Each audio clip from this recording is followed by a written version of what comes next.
गौरव जी ललकार रहे हैं कि पाकिस्तान को वाली बात का जवाब दीजिएगा। हमारे देश में कश्मीरी पंडितों को कश्मीर पे हमला बंद करिए, लेकिन प्रधानमंत्री अलका जी आपने एक शब्द यूज करा कि प्रधानमंत्री कायर है। प्रधानमंत्री अगर देश का कायर है तो क्या नहीं, प्रधानमंत्री अगर कायर है इसके क्या मायने आपकी नजर के अंदर? अगर प्रधानमंत्री कायर है तो हमारा देश कायर है क्या? बिल्कुल बता रही हूं, भारत कायर नहीं है, भारत का प्रधानमंत्री कमजोर है। भारत को आईना दिखाना आता है चीन और पाकिस्तान को। भारत डंके की चोट पर बता रहा है विश्व को कि चीन और पाकिस्तान हमारे कश्मीर में लगातार कत्लेआम करा रहा है, लेकिन भारत के प्रधानमंत्री कितने कमजोर हो चुके हैं, सच्चाई विश्व। गौरव भाटिया का जवाब अब जरूरी बन जाता है। ओके गौरव जी, गौरव रिप्लाई। अलका जी अब शांत, अब आपके टाइम पे गौरव भाटिया शांत है, अब आप शांत रहिएगा। गौरव भाटिया जवाब। देखिए अमीर जी, है क्या कायर कोई है तो वो गांधी परिवार है, बुजदिल है, भ्रष्टाचारी है, दीमक की तरह देश को खाता है और जोक की तरह खून चूसता है भारत का। शांत कराइए भी नहीं है, शांत कराइए। अलका जी आपने भी प्रधानमंत्री को कायर बोला, उनको मैंने शांत करा दिया था। 9 साल 9 महीने रह गए आपकी सरकार। गौरव भाटिया वो कह रहे हैं 9 महीने बचे हैं सरकार में बस। चलिए वो क्या कह रहे हैं, उनकी हैसियत अभी पूर्वोत्तर के जब परिणाम आए तो पता चल गए।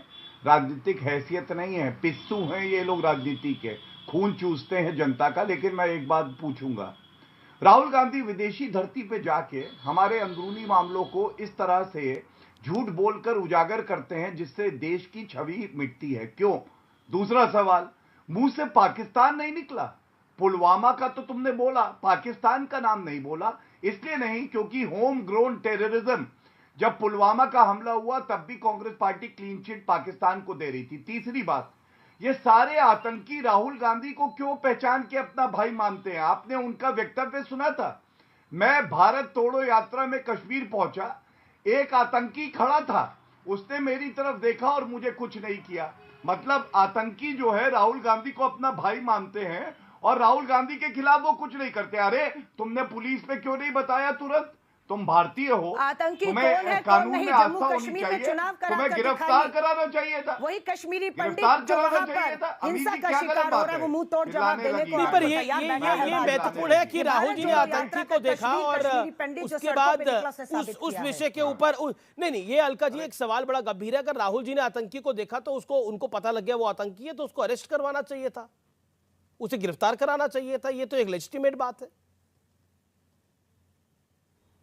आपका कहने का मतलब है देश के गृह मंत्री और जितने भी रक्षा विशेषज्ञ हैं उनको पता ही नहीं आतंकी कौन है। जिस समय राहुल गांधी विदेश में है, इस समय लंदन में राहुल गांधी है और उस समय उन्हें एक बड़ी नसीहत दी है।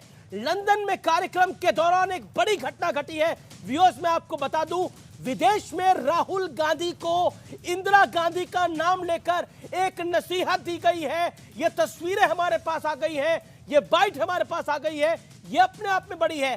देश के खिलाफ ना बोलने की सलाह दी गई है। एक बुजुर्ग व्यक्ति खड़ा हुआ और बोला कि मैं इंदिरा गांधी का प्रशंसक हूं, ऐसा मत करें राहुल जी, इससे नुकसान होता है आपका, देश का और कांग्रेस का भी। उस बुजुर्ग व्यक्ति ने क्या बोला है सुनिए, अपने टेलीविजन को ऑडियो खोल लीजिए क्योंकि ये वीडियो बहुत महत्वपूर्ण है। इस समय क्विकली सुनवाते हैं। When she came here in a press conference in London, being imprisoned by Morarji Desai, a journalist asked her, "What is your experience of prison in India?" And she said, "I don't want to talk anything bad about India in this conference." Now you are being constantly attacked in the Indian media for your Cambridge lecture. I hope that you will take some lesson from what Mrs. Indira Gandhi said. उन्होंने बोला कि आप कुछ तो सीखेंगे। जो इंदिरा गांधी ने कहा था कि मैं अपने देश के खिलाफ भारत की मिट्टी के बाहर नहीं बोलूंगी, कभी नहीं बोलूंगी। और ये मोरारजी बाबू के बारे में, मोरारजी देसाई ने जब उनको जेल में डाल दिया था, उस वक्तव्य पर पत्रकार ने उनसे सवाल पूछा तो उन्होंने उस पत्रकार को यह जवाब दिया, मैं अपने देश के खिलाफ कुछ नहीं बोलूंगी। इस बुजुर्ग व्यक्ति ने बोला, मैं इंदिरा जी को बहुत मानता हूं और कांग्रेस को भी बहुत मानता हूं, लेकिन